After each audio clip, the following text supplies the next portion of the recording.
Hello students. Last class में हमने law of equi marginal utility के बारे में पढ़ा था। समसीमांत उपयोगिता नियम क्या है और ये किन मान्यताओं के ऊपर, किन एजम्पशंस के ऊपर बेस्ड है। जस्ट हमने उसका मीनिंग पढ़ा था। Law of equi marginal utility ये नियम है क्या। आज हम इस नियम की एक्सप्लेनेशन के बारे में पढ़ेंगे। Explanation of law of equi marginal utility यानी कि समसीमांत उपयोगिता नियम की व्याख्या। समसीमांत उपयोगिता नियम में हमने पढ़ा था कि ये नियम हमें क्या बताता है कि उपभोक्ता को अपनी आय विभिन्न वस्तुओं पर इस प्रकार से खर्च करनी चाहिए कि हर वस्तु पर खर्च किए जाने वाले अंतिम रुपए से यदि मिलने वाली सीमांत उपयोगिता यानी कि मार्जिनल यूटिलिटी अगर बराबर होती है तो उपभोक्ता को अधिकतम संतुष्टि मिलेगी। ये हमने law of equi marginal utility के मीनिंग के बारे में हमने पढ़ा था। तो इसको टेबल से हम समझ रहे हैं कि किस तरह से एक उपभोक्ता अपनी इनकम को विभिन्न वस्तुओं पर किस प्रकार से खर्च करता है कि उसको अधिकतम संतुष्टि मिले। मान लीजिए उपभोक्ता की इनकम 5 रुपये है। वो इस 5 रुपये को 2 वस्तुओं के ऊपर खर्च करना चाहता है। एप्पल के ऊपर खर्च करना चाहता है और ऑरेंज के ऊपर खर्च करना चाहता है। तो इनकम 5 रुपये है। 1 से लेकर 1, 2, 3, 4, 5 इनकम हमने लिख दी। और दोनों वस्तुओं से मिलने वाली मार्जिनल यूटिलिटी कितनी है। Marginal utility of Apple, marginal utility of orange हमने लिया। मान लो वो 1 रुपया एप्पल के ऊपर खर्च करता है तो 12 यूटिलिटी मिल रही है। अगर दूसरा रुपया उसके ऊपर खर्च करेगा तो 10 रुपये, तीसरा रुपये खर्च करेगा तो 8 है, चौथा खर्च करेगा तो 6 है, पांचवा करेगा तो 4 है। यानी कि जैसे जैसे एक व्यक्ति एप्पल के ऊपर ज़्यादा रुपए खर्च करता जाएगा उससे मिलने वाली मार्जिनल यूटिलिटी कम होती जाएगी। इसी तरह से ऑरेंज, अगर ऑरेंज के ऊपर पहला रुपया खर्च करता है तो 10 मार्जिनल यूटिलिटी मिल रही है। फिर दूसरा उस पर खर्च करे तो 8 मिलेगी, तीसरा खर्च करे तो 6 मिलेगी, 4 मिलेगी, 2। यानी कि जैसे जैसे वो ऑरेंज ज़्यादा परचेज करेगा, ऑरेंज के ऊपर ज़्यादा रुपए खर्च करेगा तो उससे मिलने वाली मार्जिनल यूटिलिटी कम होती जा रही है।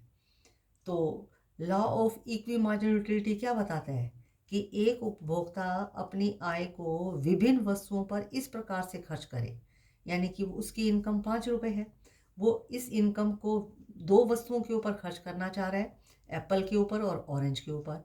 एप्पल के ऊपर वो कितने रुपए खर्च करे और ऑरेंज के ऊपर वो कितने रुपए खर्च करे कि उसको मैक्सिमम सेटिस्फेक्शन मिले।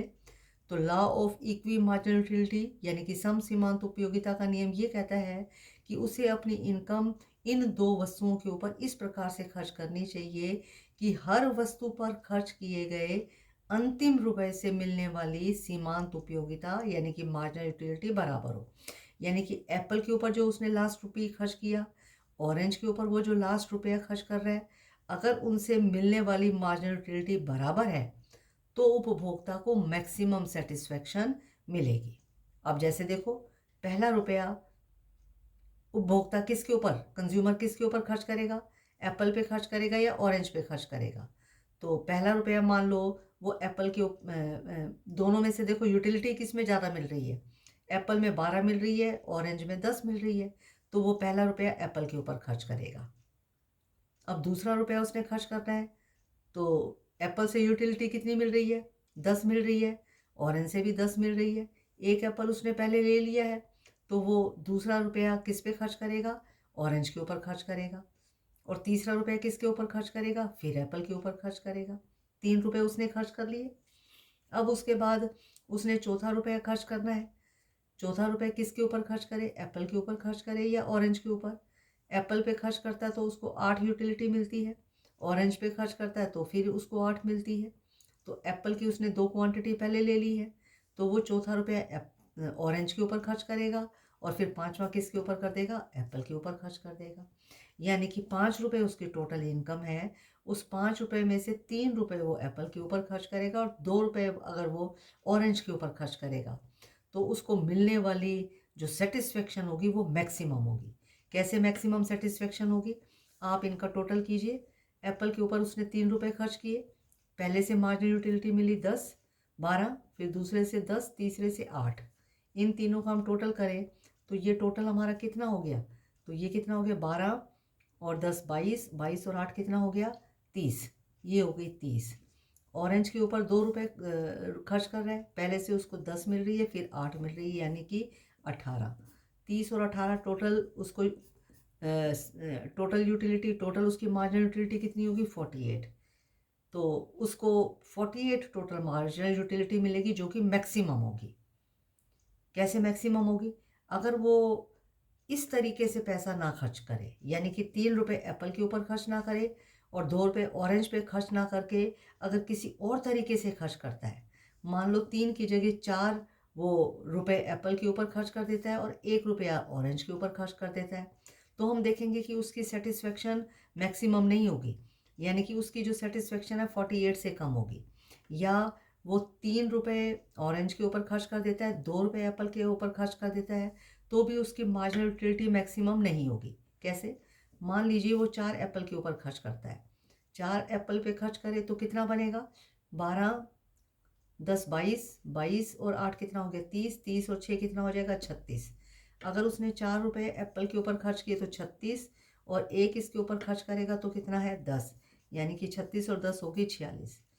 जब 3 इस पे खर्च कर रहा है, 2 इस पे खर्च कर रहा है 48 है, 4 अगर वो एप्पल पे खर्च कर रहा है, 1 ऑरेंज पे खर्च कर रहा है तो 46। अगर हम और तीसरा तरीका देख लें कि 4 की जगह मान लो 3 रुपये इसके ऊपर खर्च कर रहा है, 3 का मतलब है आप 3 देखो तो 3 ऑरेंज पे खर्च कर रहा है, 10 8 और 6 कितना हो गया 18, 18 और 6 कितना हो गया 24, और 3 इस पे खर्च कर रहा है, 2 इस पे खर्च करे, यानी कि 12 और 10, 12 और 10 22, तो कितना हो गया ये कितना हुआ 46, यानी कि 48 से कम हो गया। तो कहने का मतलब है किसी भी तरीके से खर्च करें, क्योंकि अगर मान लो 3 इसके ऊपर खर्च कर रहा है और 3 इस पे खर्च कर रहा है और 2 इस पे खर्च कर रहा है, लास्ट रुपी से मिलने वाली मार्जिनल यूटिलिटी 6 है और इसमें लास्ट रुपी से मिलने वाली मार्जिनल यूटिलिटी 10 होगी, दोनों बराबर नहीं है, इसलिए सेटिस्फेक्शन मैक्सिमम नहीं है। अगर मान लो 4 ऑरेंज के ऊपर खर्च करता है, लास्ट रुपी से मिलने वाली मार्जिनल यूटिलिटी होगी 4, 4 इस पे खर्च करेगा, 1 इस पे खर्च करेगा 12, तो ये दोनों मार्जिनल यूटिलिटी लास्ट रुपये पर खर्च जो कर रहा है वो बराबर नहीं है, तो उसकी सेटिस्फेक्शन मैक्सिमम नहीं होगी। सेटिस्फेक्शन मैक्सिमम कब होगी? जब एप्पल पर खर्च किया गया लास्ट रुपी, ऑरेंज पे खर्च किया गया लास्ट रुपी से मिलने वाली मार्जिनल यूटिलिटी बराबर हो, तो उसकी सेटिस्फेक्शन मैक्सिमम होगी जो कि 48 है। इसी को अब हमने टेबल से, इसी को अब हमने डायग्राम से समझना है। तो यहाँ पर मार्जिनल यूटिलिटी एप्पल की ले रहे हैं, मार्जिनल यूटिलिटी हम ले रहे हैं ऑरेंज की। तो इनकम रुपीज़ उसके पास 5 है, तो ये हो गया 1 2 और ये हो गया 3 और 4 5, और मार्जिनल यूटिलिटी मैक्सिमम 12 तक है, 2 से हम ले रहे हैं, 2 4 6 8, ये हो गया हमारा 10 और ये हो गया 12।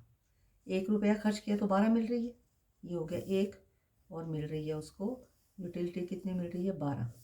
2 खर्च किए तो कितनी मिल रही है 10, ये हो गया 2 और ये कितनी हो गई 2 खर्च किए तो 10 मिल रही है, 3 खर्च किए तो 8 मिल रही है, ये हो गया 3 और 8, 4 खर्च किया तो कितनी मिल रही है 6, ये 4 खर्च किया, 4 खर्च किया तो 6 और 5 खर्च किया तो कितनी मिल रही है 5 खर्च करने पर मिल रही है 5 खर्च करने पर मिल रही है 4। इसको मिला दो, ये जो पॉइंट्स हैं इन सब पॉइंट्स को अगर हम मिला दें, ये आपकी आ जाएगी, क्या लाइन आ गई, ये मार्जिनल यूटिलिटी एप्पल की हो गई। अब मार्जिनल यूटिलिटी ऑरेंज की, हमारे पास वही 5 इनकम है, 1 2 3 4 5 और ये 10 तक है, तो हमने 2, ये हमारे बराबर होने चाहिए, ये जो 2 है ये हमारा बराबर होना चाहिए, ये 2 हो गई, ये हमारी 4 हो गई, ये हमारी हो गई 6 और ये बराबर होनी चाहिए। आप स्केल से करोगे 1-1 इंच का डिफरेंस लो, 6 8 और ये हमारा कितना हो गया 10 हो गया, और ये 10 तक ये हमें वैसे चाहिए। 1 रुपये खर्च करता है तो ऑरेंज से कितनी मिलती है 2 4 6 8 10, 1 रुपये खर्च करता है, ऑरेंज के ऊपर तो 10, 2 खर्च करता है तो 8, ये हो गया 2 खर्च करता है तो 8, और 3 खर्च करता है तो कितना है, 3 खर्च करता है तो 6, और 4 खर्च करता है तो कितना है, अगर वो 4 खर्च करता है तो 4, और 5 खर्च करता है तो मिलती है उसको 2। तो ये आप मिला दो।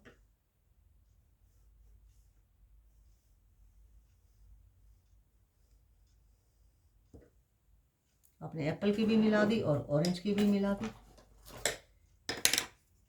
ये एक्स्ट्रा लाइन हम मिटा देंगे।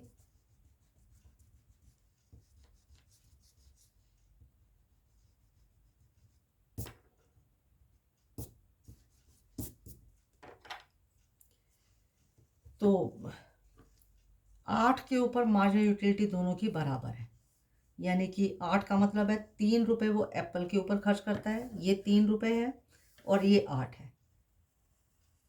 3 रुपये एप्पल के ऊपर खर्च करता है, मार्जिनल यूटिलिटी 8 है, और 2 रुपये ऑरेंज के ऊपर खर्च करता है तो मार्जिनल यूटिलिटी उसकी 8 है। ये 8 और 8 वाली लाइन आपने सीधी क्या की, मिला दी। ये जो लाइन आपने मिलाई है, 2 रुपये ऑरेंज के ऊपर खर्च कर रहा है, 8 मिल रही है, 3 रुपये और एप्पल के ऊपर खर्च कर रहा है तो भी उसको 8 मिल रही है। तो ये जो लाइन आपने मिलाई इसको हम कहेंगे, इसको बोलेंगे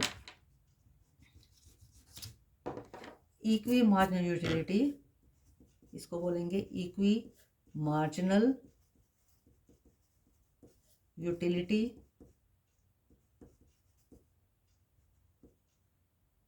लाइन। 8 दोनों लाइन हमने सीधे मिला दी तो ये कहलाएगी इक्वी मार्जिनल यूटिलिटी लाइन। तो ये law of equi marginal utility की एक्सप्लेनेशन हो गई। अब उसके बाद नेक्स्ट हेडिंग इसमें आता है importance of the law. Law of equi marginal utility की इंपॉर्टेंस क्या है? इसकी इंपॉर्टेंस ये है कि ये नियम कई एरियाज में, कई क्षेत्रों में लागू होता है। कौन कौन से एरिया में, कौन कौन से क्षेत्रों में law of equi marginal utility लागू होता है? इसमें पहला पॉइंट हमारा आता है उपभोग यानी कि कंजम्पशन। उपभोग यानी कि कंजम्पशन के क्षेत्र में law of equi marginal utility apply होता है। कैसे? उपभोग या कंजम्पशन के क्षेत्र में कौन लोग आते हैं? कंज्यूमर आते हैं, हम लोग आते हैं। तो उपभोग के क्षेत्र में इक्वी मार्जिनल यूटिलिटी हमें ये बताता है कि एक उपभोक्ता को अपनी इनकम विभिन्न वस्तुओं के ऊपर इस प्रकार से खर्च करनी चाहिए कि हर वस्तु पर खर्च किए जाने वाले अंतिम रुपए से मिलने वाली मार्जिनल यूटिलिटी बराबर होनी चाहिए। अगर हर वस्तु पर खर्च किए जाने वाले अंतिम रुपए से मिलने वाली मार्जिनल यूटिलिटी बराबर होगी तो कंज्यूमर को मैक्सिमम सेटिस्फैक्शन मिलेगी। तो ये उपभोग के क्षेत्र में हो गया कि उपभोग के क्षेत्र में उपभोक्ता आते हैं। उपभोक्ता को मैक्सिमम सेटिस्फैक्शन कैसे मिलेगी?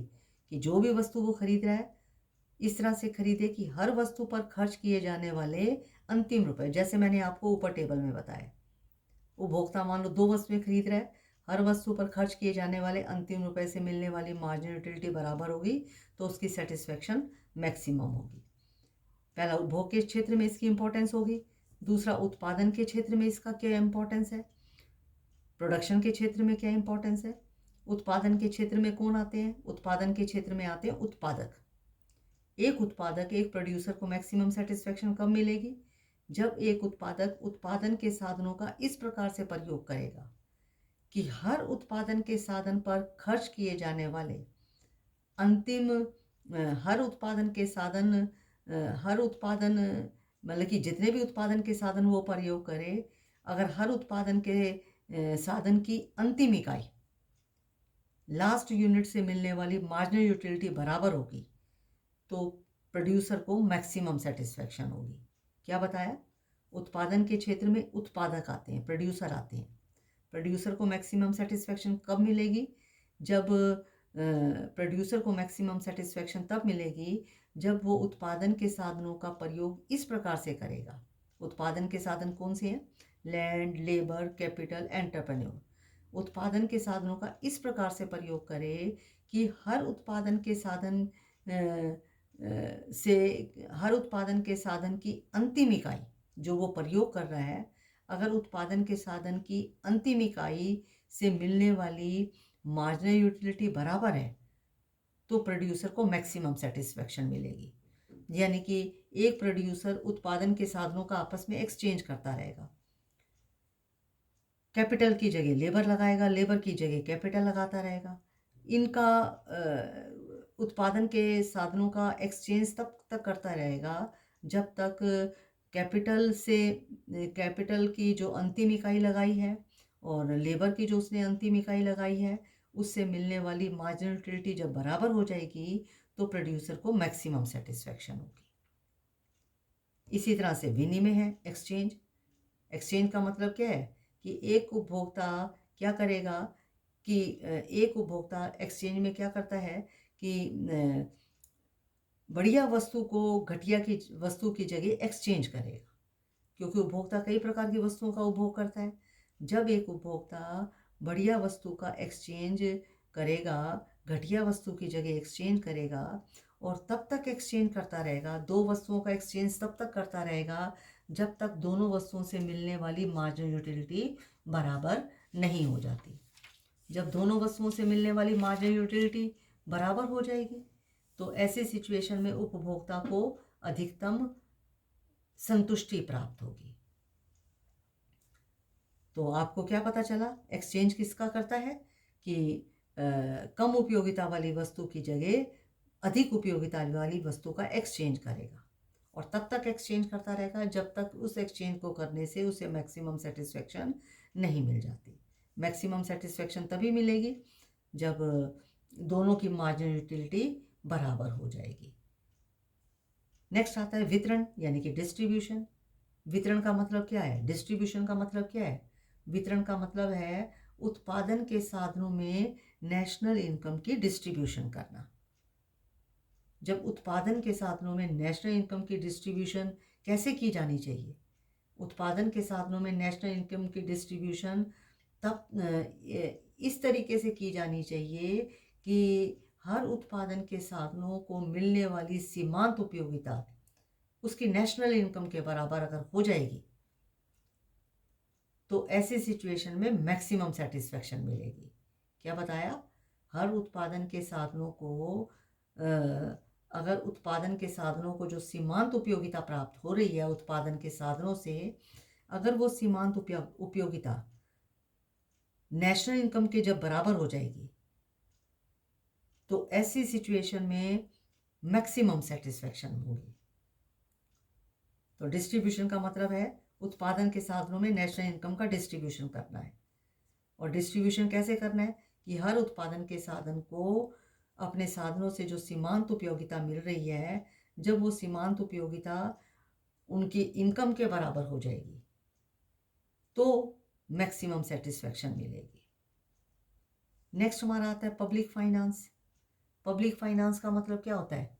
पब्लिक फाइनेंस का मतलब है कि वित्त मंत्री, फाइनेंस मिनिस्टर के द्वारा जो कर लगाए जाते हैं वो पब्लिक फाइनेंस कहलाता है। वित्त मंत्री टैक्स लगाते समय, फाइनेंस ऑफिसर टैक्स लगाते समय क्या देखता है? फाइनेंस ऑफिसर टैक्स लगाते समय ये देखता है कि हर व्यक्ति का टैक्स के रूप में त्याग बराबर होना चाहिए। जब हर व्यक्ति का टैक्स के रूप में त्याग बराबर होगा तो ऐसी परिस्थिति में मैक्सिमम सेटिस्फेक्शन प्राप्त होगी। ऐसी परिस्थिति में क्या होगी? मैक्सिमम सेटिस्फेक्शन प्राप्त होगी। अधिकतर क्या होता है, फाइनेंस मिनिस्टर जब टैक्स लगाता है तो जो अमीर व्यक्ति जिनके पास इनकम ज़्यादा होती है उनके ऊपर टैक्स ज़्यादा लगाता है। जो गरीब व्यक्ति होता है उसकी इनकम कम होती है, उसके ऊपर या तो टैक्स लगता नहीं है या तो बहुत कम टैक्स लगता है। तो टैक्स लगाते समय ये देखा जाता है कि अमीर व्यक्ति ने टैक्स के रूप में जो त्याग किया और मध्य वर्ग के व्यक्ति ने जो टैक्स के रूप में त्याग किया, जब दोनों का त्याग बराबर हो जाएगा तो ऐसी परिस्थिति में अधिकतम संतुष्टि प्राप्त होगी। नेक्स्ट पॉइंट आता है बचत और उपभोग में आय का वितरण, distribution of income between saving and consumption. एक व्यक्ति को जितनी भी इनकम प्राप्त होती है सारी तो कंज्यूम नहीं करता, उस इनकम का कुछ हिस्सा वो सेव करता है और कुछ हिस्सा कंज्यूम कर लेता है। कितना वो सेविंग करे और कितनी कंजम्पशन करे ताकि उसको अधिकतम सेटिस्फेक्शन मिले, तो इसके लिए क्या देखना है कि जो उसने अपनी सेविंग का, जो उसने अब सेविंग की है, इनकम का लास्ट रुपया जो उसने सेव किया है और इनकम का लास्ट रुपया जो उसने कंज्यूम किया है, अगर दोनों से मिलने वाली मार्जिनल यूटिलिटी बराबर होगी, सेविंग के लास्ट रुपए से मिलने वाली मार्जिनल यूटिलिटी, कंजम्पशन के लास्ट रुपये से मिलने वाली मार्जिनल यूटिलिटी, जब दोनों से मिलने वाली मार्जिनल यूटिलिटी, दोनों के लास्ट रुपये से मिलने वाली जब मार्जिनल यूटिलिटी बराबर होगी, तो ऐसी सिचुएशन में कंज्यूमर को मैक्सिमम सेटिस्फेक्शन प्राप्त होगी। नेक्स्ट पॉइंट आता है संपत्ति वितरण, डिस्ट्रीब्यूशन ऑफ एसेट्स। एक व्यक्ति अपनी संपत्ति का वितरण किस किस काम के लिए करता है?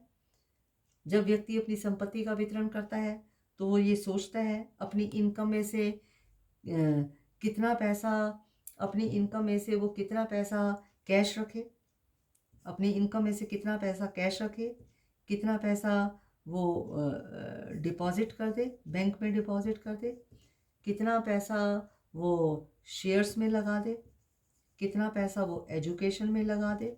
यानी कि इस तरह से एक व्यक्ति अपनी इनकम की डिस्ट्रीब्यूशन करता है, डिस्ट्रीब्यूशन ऑफ एसेट्स, इनकम की डिस्ट्रीब्यूशन कर रहा है, कितना कैश रखे, कितना जमा कर दे, कितना शेयर्स में रखे, कितना एजुकेशन में रखे और इस तरह से कितना वो बाकी कामों के लिए रखे। जब एक व्यक्ति ने अपनी इनकम का डिस्ट्रीब्यूशन करना है, किस तरह से वो अपनी एसेट की डिस्ट्रीब्यूशन करे कि उसको मैक्सिमम सेटिस्फेक्शन मिले, तो उसको ये ध्यान रखना है कैश के रूप में रखा गया अंतिम रुपए से मिलने वाली मार्जिनल यूटिलिटी, जब जितना पैसा उसने डिपॉजिट किया है, डिपॉजिट किए गए अंतिम रुपए से मिलने वाली मार्जिनल यूटिलिटी, जितना पैसा उसने शेयर्स में रखा है, शेयर्स में अंतिम रुपए जो उसने रखा है उससे मिलने वाली मार्जिनल यूटिलिटी, एजुकेशन के ऊपर उसने जो पैसा खर्च किया है उससे मिलने वाली मार्जिनल यूटिलिटी, उसने इसी तरह से मकान के ऊपर, अपने हाउस के ऊपर पैसा खर्च किया है उसके अंतिम रुपए से मिलने वाली मार्जिनल यूटिलिटी। यानी कि इन सब कामों पर जो उसने अंतिम रुपया खर्च किया है उससे मिलने वाली, इन सब कामों पर जो उसने खर्च किया उसके अंतिम रुपए से मिलने वाली मार्जिनल यूटिलिटी जब बराबर हो जाएगी तो उसे मैक्सिमम सेटिस्फेक्शन प्राप्त होगी। इसी तरह से एक पॉइंट और आता है समय का वितरण, डिस्ट्रीब्यूशन ऑफ टाइम। एक व्यक्ति के पास जो समय है 24 घंटे का समय है, उसे अपने टाइम की डिस्ट्रीब्यूशन किस तरह से करनी है कि उसको मैक्सिमम सेटिस्फेक्शन मिले। यानी कि 24 घंटे में कितने घंटे वो पढ़ने के लिए लगाए, कितने घंटे उसको पढ़ना है, स्टडी करनी है, कितना घंटा उसको सोना है, कितना घंटा उसको पढ़ना है, ठीक है, और कितना घंटा उसको खेलना है। एक व्यक्ति अपने 24 घंटे के टाइम को किस तरह से इन कामों में डिस्ट्रीब्यूट करे कि उसको मैक्सिमम सेटिस्फेक्शन हो। तो कैसे वो डिस्ट्रीब्यूशन करे? जो पढ़ने पर उसने अंतिम घंटा खर्च किया उससे मिलने वाली उपयोगिता, सोने पर जो उसने अंतिम घंटा लगाया उससे मिलने वाली सीमांत उपयोगिता, खेलने पर जो उसने अंतिम घंटा लगाया उससे मिलने वाली सीमांत उपयोगिता, इसी तरह से विभिन्न कामों पर जो उसने अंतिम घंटा लगाया है उससे मिलने वाली सीमांत उपयोगिता, मार्जिनल यूटिलिटी जब बराबर हो जाएगी तो उपभोक्ता को मैक्सिमम सेटिस्फेक्शन या व्यक्ति को मैक्सिमम सेटिस्फेक्शन मिलेगी।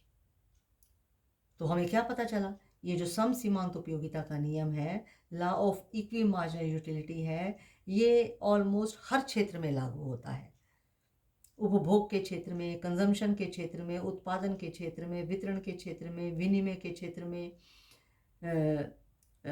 हर क्षेत्र में, हर एरिया में law of equi marginal utility implement होता है। तो आपने जितने भी इम्पोर्टेंस के पॉइंट पढ़े हैं, इससे हमें क्या पता चलता है?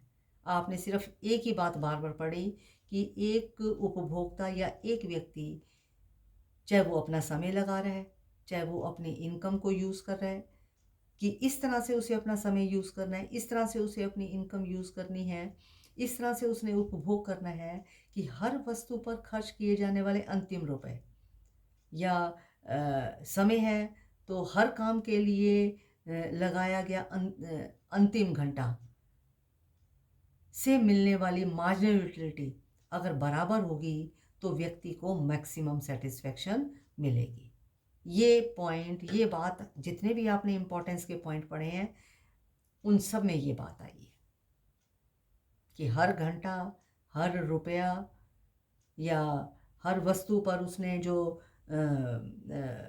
या हर उत्पादन के साधन को जो उसने प्रयोग किया है उससे मिलने वाली अगर सीमांत उपयोगिता, हर उत्पादन के साधन से मिलने वाली सीमांत उपयोगिता अगर बराबर होगी तो उसको मैक्सिमम सेटिस्फेक्शन मिलेगी। या वस्तुएं एक्सचेंज कर रहा है तो कम उपयोगिता की जगह बढ़िया अधिक उपयोगिता वाली वस्तु को एक्सचेंज कर रहा है, तब तक एक्सचेंज करता रहे जब तक हर वस्तु से मिलने वाली मार्जिनल यूटिलिटी उसके बराबर नहीं हो जाती। तो ये पॉइंट आपने, ये बात आपने हर पॉइंट में पढ़ा है। इसके साथ इसकी इंपॉर्टेंस कंप्लीट हो गई। नेक्स्ट हमारा हेडिंग आता है क्रिटिसिज्म ऑफ द लॉ, नियम की आलोचना। कुछ अर्थशास्त्रियों ने इसकी आलोचना कर दी। किस आधार के ऊपर इसकी आलोचना कर दी? आलोचना का पहला पॉइंट आता है उपभोक्ता पूरी तरह विवेकशील नहीं होता, consumers are not fully rational. ये जो law of equi marginal utility है इस मान्यता के ऊपर आधारित है कि उपभोक्ता विवेकशील होता है, रैशनल है। एक कंज्यूमर रैशनल कब माना जाता है? एक कंज्यूमर रैशनल तब माना जाता है जब वो अपनी इनकम से मैक्सिमम सेटिस्फेक्शन प्राप्त करना चाहता है। जब वो अपनी इनकम से मैक्सिमम सेटिस्फेक्शन प्राप्त करना चाहता है तो हम कहेंगे कि जो उपभोक्ता है विवेकशील है। लेकिन वास्तव में हम देखते हैं कि उपभोक्ता पूरी तरह से विवेकशील नहीं होता। कई बार उपभोक्ता अपनी इनकम को ऐसी वस्तुओं के ऊपर खर्च कर देता है जो अधिक उपयोगिता नहीं देती, कम उपयोगिता वाली वस्तुओं के ऊपर अपना पैसा खर्च कर देता है। तो ये कहना कि उपभोक्ता पूरी तरह से विवेकशील है, वो अपनी इनकम को इस तरह से खर्च करता है कि उसको मैक्सिमम सेटिस्फेक्शन मिले, ये बात सही नहीं है। क्योंकि कई बार उपभोक्ता कम उपयोग वाली वस्तुओं पर भी अपना पैसा खर्च करता है। दूसरा आता है क्रिटिसिज्म का पॉइंट, उपभोक्ता का हिसाबी ना होना, consumer is not calculating. Law of equi marginal utility इस मान्यता के ऊपर आधारित है कि उपभोक्ता हिसाबी है, यानी कि वो पूरा हिसाब किताब लगाता है, यानी कि वो अपनी इनकम को ऐसे खर्च करता है कि उसे मैक्सिमम सेटिस्फेक्शन मिले। यानी कि इनकम अपनी उन वस्तुओं के ऊपर खर्च करता है जो उसे अधिकतम संतुष्टि देते हैं, जो उसको ज़्यादा मार्जिनल यूटिलिटी देते हैं। एक उपभोक्ता अपनी इनकम खर्च करते समय ये देखता है कि किस वस्तु से उसको मार्जिनल यूटिलिटी ज़्यादा मिल रही है। लेकिन आलोचकों ने आलोचना करते हुए कहा ये बात भी सही नहीं है। कई बार उपभोक्ता जब अपने पैसे को खर्च करता है तो वो ये इस बात का हिसाब लगाता ही नहीं कि ए वस्तु से उसको मार्जिनल यूटिलिटी ज़्यादा मिल रही है या बी से ज़्यादा मिल रही है। वो ऐसा हिसाब नहीं लगाता, इतना हिसाब लगाकर वो पैसे खर्च नहीं करता है। तीसरा आता है वस्तुओं की कमी, शॉर्टेज ऑफ गुड्स। यानी कि कई बार क्या होता है कि बाज़ार में वस्तुओं की शॉर्टेज हो जाती है। जब अच्छी वस्तुओं की कमी हो जाती है तो उपभोक्ता कम उपयोगी वस्तु को भी खरीद लेता है, कम उपयोगिता वाली वस्तु भी खरीद लेता है। तब तो उपभोक्ता ये नहीं देखता कि जो वस्तु उसे अधिक संतुष्टि दे रही है उसी के ऊपर पैसा खर्च करना है, तो ये बात नहीं देखी जाती। नेक्स्ट पॉइंट आता है फैशन, रीति रिवाज का प्रभाव, इन्फ्लुएंस ऑफ फैशन कस्टम। जब उपभोक्ता कोई भी वस्तु खरीदता है तो उसके खरीद के ऊपर फैशन का भी प्रभाव पड़ता है, रीति रिवाजों का भी प्रभाव पड़ता है। फैशन में आकर व्यक्ति कम उपयोगी वस्तु भी खरीद लेता है, रीति रिवाजों से प्रभावित होकर भी व्यक्ति कम उपयोगी वस्तु खरीद लेता है। तब उपभोक्ता ये तो नहीं देखता कि जिस वस्तु से उसको उपयोगिता ज़्यादा मिल रही है वो उसने खरीदनी है। वो तो केवल फैशन देखता है, रीति रिवाज देखता है, चाहे उस वस्तु से उसको कम उपयोगिता मिल रही हो। अगर वस्तु का फैशन है तो वो खरीद लेगा। नेक्स्ट आता है उपभोक्ता की अज्ञानता, इग्नोरेंस ऑफ कंज्यूमर। उपभोक्ता की अज्ञानता का मतलब क्या है कि कई बार उपभोक्ता को पता ही नहीं होता कि कौन सी वस्तु अधिक उपयोगी है और कौन सी वस्तु कम उपयोगी है। कई बार उपभोक्ता को वस्तु की कीमतों का ही ज्ञान नहीं होता, या कई बार उपभोक्ता को वस्तुओं के सब्स्टिट्यूट्स का ही नहीं पता होता। तो उपभोक्ता कई बार अज्ञान होता है, इग्नोरेंट होता है। किस बारे में इग्नोरेंट होता है? उसे वस्तु की कीमतों का ज्ञान नहीं, उसे वस्तु के सब्स्टिट्यूट्स का ज्ञान नहीं, उसे वस्तु के विभिन्न उपयोगों का ज्ञान नहीं। जब उपभोक्ता को इन बातों का ज्ञान नहीं होता तो उपभोक्ता अपने इनकम को ठीक प्रकार से खर्च भी नहीं कर पाता और उसको मैक्सिमम सेटिस्फेक्शन नहीं मिलती है। नेक्स्ट पॉइंट आता है वस्तुओं की अविभाज्यता, यानी कि इनडिविजिबिलिटी ऑफ गुड्स। अविभाज्यता का मतलब क्या है कि कई बार अगर हम वस्तु को छोटे छोटे भागों में बांट दें तो हमें उसकी सीमांत उपयोगिता पता ही नहीं चलती कि कौन सी वस्तु हमें ज़्यादा यूटिलिटी दे रही है और कौन सी कम दे रही है।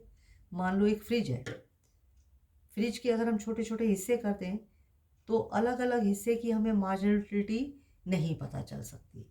टीवी है, टीवी के कई पार्ट्स हैं, अगर हम उनको अलग अलग कर दें तो अलग अलग हिस्से की मार्जिनल यूटिलिटी का ज्ञान को ज्ञात करना बहुत ही मुश्किल हो जाता है।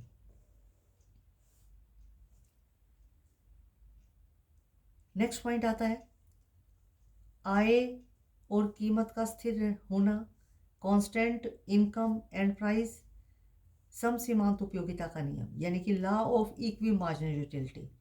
इस एजम्पशन के ऊपर बेस्ड है कि उपभोक्ता की इनकम भी चेंज नहीं होगी, कीमत भी चेंज नहीं होगी। जबकि वास्तविकता क्या है? इनकम भी बदलती रहती है, कीमत भी बदलते रहते हैं, इसलिए आलोचकों ने इसकी आलोचना कर दी। नेक्स्ट पॉइंट आता है उपयोगिता का गणनावाचक माप संभव नहीं। The cardinal measurement of utility is not possible. ये नियम, समसीमांत उपयोगिता का नियम यानी कि law of equi marginal utility, इस एजम्पशन के ऊपर बेस्ड है कि हम उपयोगिता को संख्याओं में माप सकते हैं, जबकि वास्तविकता ये है कि हम उपयोगिता को अनुभव कर सकते हैं कि किसी वस्तु का उपभोग करके हमें कितनी उपयोगिता प्राप्त हो रही है, उसको केवल हम अनुभव कर सकते हैं, उसको हम संख्या में, नंबर में नहीं माप सकते। इसलिए आलोचकों ने इस नियम की आलोचना कर दी।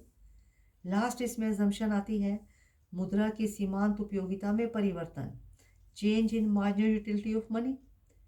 ये नियम law of equi marginal utility, ये नियम इस मान्यता के ऊपर आधारित है कि मुद्रा की सीमांत उपयोगिता, मार्जिनल यूटिलिटी ऑफ मनी, ये चेंज नहीं होगी, ये कांस्टेंट रहेगी। जबकि वास्तविकता ये है कि marginal utility of money change होती रहती है। मान लो हमारे पास पैसा कम है तो हमारे लिए कम पैसे की यूटिलिटी ज़्यादा होगी। अगर हमारे पास पैसा बहुत ज़्यादा हो जाएगा तो हमारे लिए उसकी मार्जिनल यूटिलिटी कम हो जाएगी। तो जैसे जैसे व्यक्ति के पास इन पैसा बढ़ता जाता है उसकी मार्जिनल यूटिलिटी कम होती जाती है, पैसा कम होता है तो मार्जिनल यूटिलिटी ज़्यादा होती है। जबकि ये नियम इस मान्यता के ऊपर आधारित है कि मुद्रा की सीमांत उपयोगिता में परिवर्तन नहीं होगा, जो कि गलत है। तो इसके साथ ये नियम कंप्लीट हो जाता है। अब हमने नेक्स्ट हेडिंग पढ़ना है उपभोक्ता संतुलन, उपयोगिता विश्लेषण, यानी कि उपयोगिता विश्लेषण के माध्यम से उपभोक्ता के संतुलन को पढ़ना है। कंज्यूमर इक्विलिब्रियम हमने पढ़ना है with the help of utility analysis. Consumer equilibrium क्या होता है, उपभोक्ता संतुलन क्या होता है? एक उपभोक्ता उस समय संतुलन की स्थिति में माना जाता है जब उसे अपनी आय को व्यय करके अधिकतम संतुष्टि प्राप्त होती है। क्या बताया? एक उपभोक्ता उस समय संतुलन की स्थिति में माना जाता है जब वो अपनी इनकम को इस तरह से खर्च करे कि उसको अधिकतम संतुष्टि प्राप्त हो और वह उसमें किसी भी प्रकार का परिवर्तन करना ना चाहता हो। क्या बताया? एक उपभोक्ता उस समय संतुलन की स्थिति में माना जाएगा जब वो अपनी इनकम को इस तरह से खर्च करे कि उसको मैक्सिमम सेटिस्फेक्शन मिल रही है और उसमें वो किसी भी प्रकार का परिवर्तन नहीं करना चाहता। तो हम कहेंगे कि कंज्यूमर इक्विलिब्रियम की स्टेज पर है, उपभोक्ता संतुलन की स्थिति में। उपभोक्ता संतुलन कुछ एजम्पशंस, कुछ मान्यताओं के ऊपर आधारित है। वो मान्यताएं कौन कौन सी है? पहला है विचारवान उपभोक्ता, रैशनल कंज्यूमर। अभी मैंने आपको पीछे बताया विचारवान उपभोक्ता कौन होता है? वो उपभोक्ता जो अपनी इनकम से मैक्सिमम सेटिस्फेक्शन प्राप्त करना चाहता है। तो उपभोक्ता संतुलन भी इसी मान्यता के ऊपर आधारित है कि उपभोक्ता अपनी इनकम से मैक्सिमम सेटिस्फेक्शन प्राप्त करना चाहता है। दूसरा, गणनावाचक माप, कार्डिनल यूटिलिटी, यानी कि उपभोक्ता जो भी वस्तु का उपभोग कर रहा है उससे जो भी उपयोगिता, वस्तु से उपयोगिता मिलेगी, उसको हम संख्याओं में माप सकते हैं। उपभोक्ता संतुलन भी इस मान्यता के ऊपर आधारित है। तीसरा, प्रत्येक वस्तु से प्राप्त होने वाली उपयोगिता स्वतंत्र होती है, इंडिपेंडेंट यूटिलिटी। इंडिपेंडेंट यूटिलिटी का मतलब क्या है कि हम जो भी वस्तु उपभोग करें उससे मिलने वाली उपयोगिता दूसरे वस्तु से मिलने वाली उपयोगिता को प्रभावित नहीं करेगी। जैसे मान लो हम वीट का उपभोग कर रहे हैं और राइस का भी उपभोग कर रहे हैं। मान लो हम वीट का उपभोग कर रहे हैं, राइस का भी उपभोग कर रहे हैं। वीट से मिलने वाली उपयोगिता राइस को इफेक्ट नहीं करेगी, राइस से मिलने वाली उपभोक्ता वीट को इफेक्ट नहीं करेगी। ये इस एजम्पशन पे बेस्ड है उपभोक्ता संतुलन। जबकि बाद में हम इसकी आलोचना करेंगे कि वस्तुएं स्वतंत्र नहीं होती, प्रत्येक वस्तु से मिलने वाली उपयोगिता एक दूसरे को प्रभावित करती है। जब हम इसकी क्रिटिसिज्म करेंगे तो उसमें हम ये पॉइंट पढ़ेंगे कि ऐसा जो मान्यता ली गई है ये मान्यता गलत है। नेक्स्ट एजम्पशन है, मुद्रा की सीमांत उपयोगिता स्थिर है, marginal utility of money is constant. ये उपभोक्ता संतुलन भी इस मान्यता के ऊपर आधारित है कि मुद्रा से मिलने वाली जो सीमांत उपयोगिता है, मार्जिनल यूटिलिटी मनी की कैसी रहेगी? कांस्टेंट रहेगी। जबकि आलोचना में फिर हम यही पढ़ेंगे, कभी भी मुद्रा की सीमांत उपयोगिता मार्जिनल यूटिलिटी स्थिर नहीं रहती, बदलती रहती है। कैसे बदलती रहती है?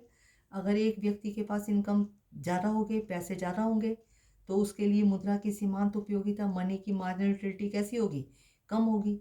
अगर एक व्यक्ति के पास पैसा कम है तो उसके लिए मनी की मार्जिनल यूटिलिटी क्या होगी? ज़्यादा होगी। तो मनी की मार्जिनल यूटिलिटी कांस्टेंट नहीं रहती, ये चेंज होती रहती है। लेकिन ये एजम्पशन ली गई है तो हमें इसको मानना पड़ेगा। इसी तरह से आय और कीमत स्थिर रहती है, फिक्स्ड इनकम एंड प्राइस। ये नियम उपभोक्ता संतुलन इस मान्यता के ऊपर आधारित है कि उपभोक्ता की आय और कीमत दोनों ही कांस्टेंट रहेंगी, ये चेंज नहीं होगी। नेक्स्ट पॉइंट आता है पूर्ण ज्ञान, यानी कि परफेक्ट नॉलेज। परफेक्ट नॉलेज का मतलब है ये नियम इस मान्यता के ऊपर आधारित है कि उपभोक्ता को पूरी जानकारी है। उपभोक्ता को किस बारे में जानकारी है? उपभोक्ता को पूरी जानकारी है कि उसे अपनी इनकम को कहाँ कहाँ पर खर्च करना है, किन वस्तुओं के ऊपर खर्च करना है, उसे इसके बारे में पूरी जानकारी है। उसे ये पता है कि कौन सी वस्तु का उपभोग करे कि उसको ज़्यादा उपयोगिता मिलेगी, ये उपभोक्ता को जानकारी है। तो आज हमने इतना ही पढ़ना है, बाकी हम नेक्स्ट क्लास में पढ़ेंगे।